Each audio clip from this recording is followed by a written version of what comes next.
Nah, balik lagi nih ke konten favorit kalian, yaitu konten Q&A, di mana di video kali ini kita bakal bahas semua pertanyaan yang udah kalian tulis di kolom komentar ya. Jadi buat lo yang gue pengen masuk ke sini dong, ya udah lo tulis di kolom komen ya. Yang pertama dari M Kinan Naflaha.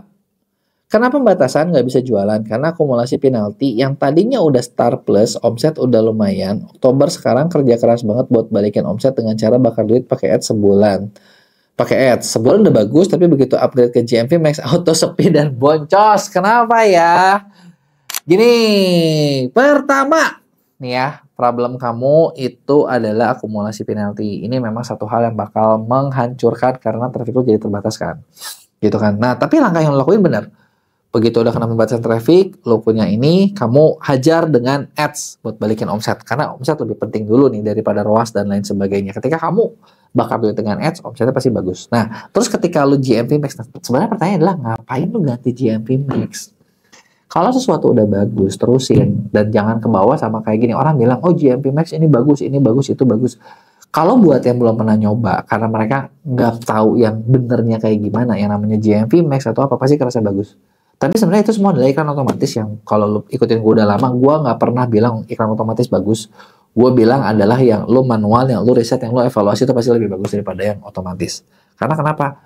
Seperti yang gue sering bahas sebelumnya, yang ngerti barangnya itu adalah kamu, berarti harusnya kamu yang paling tahu idealnya kemana. Kalau kamu ke GMV Maxin, kayak kamu percayain ke Shopee, lu gimana lu? Masalahnya adalah, bukan Shopee-nya nggak bisa sih, tapi apakah lu yakin deskripsi produk kamu sudah segitu jelasnya, segitu detailnya, sampai orang pasti tahu. Kalau belum, nah itu dia penyebabnya. Terus, Sunario, tanya kok, ada nggak cara untuk merubah harga yang dalam kondisi promo? Soalnya mau dirubah harga nggak bisa, jadi kebanyakan jualan produk di bawah harga modal. Dilihat aplikasi promo sedang berjalan nggak ada, tapi tampilan produk ada promonya. Sebenarnya kalau misal kalau kamu ngerubah harga yang lagi kena promo itu nggak bisa, itu pasti kamu pernah setel dan kamu harus nunggu promonya udahan gitu. So sad, tapi ya begitu. Jadi kalau udah kena pro, ya ini gue juga di TikTok sering sih ngalamin. Jadi kayak misalnya kita takut kadang gini ya, kan kita sendiri karena suka apa ya, suka insecure. Contoh misalnya nih, ini barang gue modal 300, gue lagi mau jual 500, gua pasang harganya 700 biar bisa harga coret, bener kan? Harga coret atau ini itu. Udah gitu harapannya ada voucher lagi, jadi kurang lebih 500 lah kita terimanya atau 450. Nah, ternyata ketika kita lihat kadang sesekali, kenapa nih? Ininya ada yang hilang, promo platformnya jadi mahal. Terus kita takut, kita kasih lagi tambahan promo. Terus udah gitu promonya keluar lagi, jadinya malah kemurahan. Gitu, nggak bisa sih sebenarnya. Jadi memang harus cukup teliti dan cukup detail. Ada solusi kedua adalah produknya memang SKU-nya duplikat aja. Ada dua, jadi satu buat promo, satu buat non promo, itu juga bisa.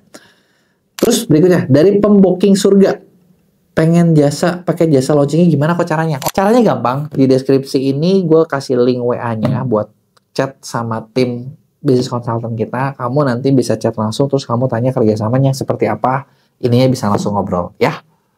Oke, berikutnya GS Family. Makin herannya makin banyak aja seller yang jualan harganya nggak ngotak, murah-murah banget padahal admin gede. Nyari untung atau nyari apa ya? Menurut gue sih memang ada beberapa macam sih. Satu nih, ada seller-seller yang memang lagi sengaja bakar duit.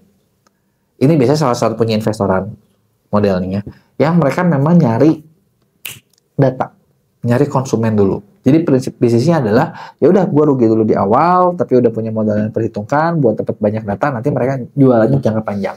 Ada yang caranya seperti itu. Jadi meskipun mau admin mau gede mau itu ya itu memang ada. Nah terus kalau ketemu kayak gini gimana sebenarnya kan gitu kan? Kalau menurut gue ya jangan dilawan sih. Percuma. Lu mau lawan juga mereka dananya gede, biarin mereka sampai habis atau ya lu spesifik nyari yang lainnya gitu loh. Pasar yang berbeda. Gitu. Terus udah gitu dari Berkat Anak Soleh. Solusi platform ongkir yang ditangguhkan. Waduh, ongkir ditangguhkan dicabut ya. Harus gimana? Wah, ini agak-agak berat nih kalau kayak gini. Solusinya lu lihat, kamu kalau lagi dihukum, itu hukumannya berapa lama lagi? Masih worth it nggak? Tokonya udah gede apa kecil?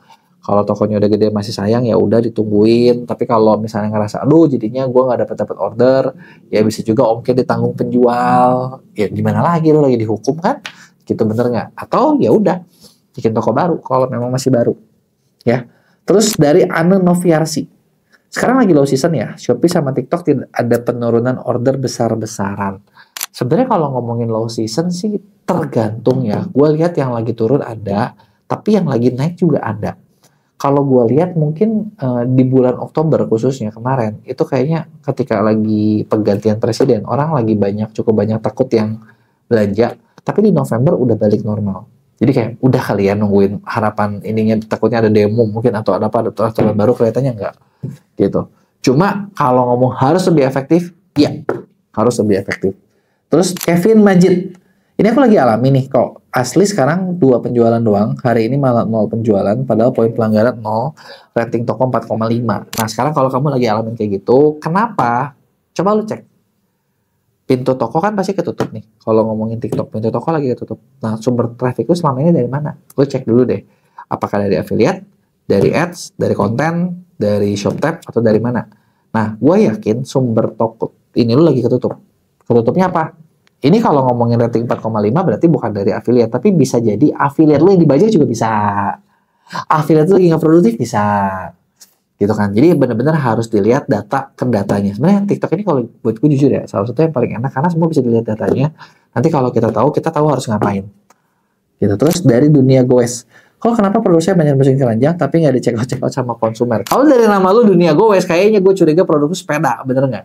Kalau sepeda, iya mungkin gini, harganya mahal, jadi mereka nunggu diskon, nunggu promo, nunggu apa gitu kan.